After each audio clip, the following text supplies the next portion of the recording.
ರಾಸುಗಳ ಕಳ್ಳತನ ಪ್ರಕರಣ ತಾಲೂಕಿನಾದ್ಯಂತ ಹೆಚ್ಚುತ್ತಿದ್ದು ರೈತ ಸಮೂಹ ಆತಂಕಕ್ಕೆ ಎಡೆಮಾಡಿಕೊಟ್ಟಿದೆ.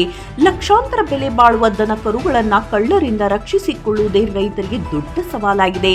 ಇತ್ತೀಚೆಗೆ ತಾಲೂಕಾ ಕೇಂದ್ರ ರಟ್ಟಿಹಳ್ಳಿ ಸೇರಿದಂತೆ ಕಡೂರು, ಹಿರೇಮೊರಬ, ಹಿರೇಯಡಚಿ, ಕವಳಿಕುಪ್ಪಿ ಗ್ರಾಮಗಳಲ್ಲಿ ಮನೆ ಕಳ್ಳತನ, ಜಾನುವಾರು ಕಳ್ಳತನ ಅವ್ಯವಹಾರವಾಗಿ ನಡೆಯುತ್ತಿದೆ. ಈ ಕುರಿತು ರಟ್ಟಿಹಳ್ಳಿ ಪೊಲೀಸ್ ಠಾಣೆಯಲ್ಲಿ ಪ್ರಕರಣ ದಾಖಲಾಗಿದ್ದರೂ ಕಳ್ಳರು ಮಾತ್ರ ಇದುವರೆಗೂ ಪತ್ತೆಯಾಗದಿರುವುದು ಆಶ್ಚರ್ಯವನ್ನ ಮೂಡಿಸಿದೆ. ರೈತರು ತಮ್ಮ ಕೊಟ್ಟಿಗೆ ಮನೆಯಲ್ಲಿ ಕಟ್ಟಿದ್ದ ಲಕ್ಷಾಂತರ ಮೌಲ್ಯದ ಬೆಲೆ ಬಾಳುವ ದನಗಳನ್ನು ಕಳೆದುಕೊಂಡು ಪರಿತಪಿಸುವಂತಾಗಿದೆ. ತಾಲೂಕಿನ ವಿವಿಧ ಗ್ರಾಮಗಳ ಊರಾಚಿನ ಒಂಟಿ ಮನೆಗಳಲ್ಲಿ ದನ ಗಳ್ಳತನ ಹೆಚ್ಚಾಗಿ ನಡೀತಾ ಇದೆ. ಅಲ್ಲದೆ ಜಮೀನಿನಲ್ಲಿ ಅಳವಡಿಸಲಾಗಿರುವಂತಹ ಬೋರ್ವೆಲ್, ಕೇಬಲ್, ಕರೆಂಟ್ ಬೋರ್ಡ್, ತುಂತುರು ನೀರಾವರಿ ಉಪಕರಣಗಳು ನಿರಂತರವಾಗಿ ಕಳ್ಳತನ ಆಗ್ತಾ ಇವೆ.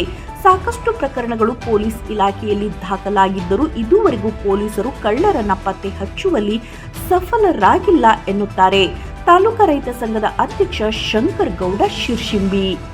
ರೈತರು ಎಷ್ಟೇ ಎಚ್ಚರಿಕೆಯನ್ನು ವಹಿಸಿದರೂ ಕಳ್ಳರ ಕೈಚಳಕದಿಂದ ತಾಲೂಕಿನ ವಿವಿಧ ಗ್ರಾಮಗಳಲ್ಲಿ ದನ ಕರುಗಳ ಕಳ್ಳತನ ಮೇಲಿಂದ ಮೇಲೆ ನಡೀತಾನೆ ಇದೆ.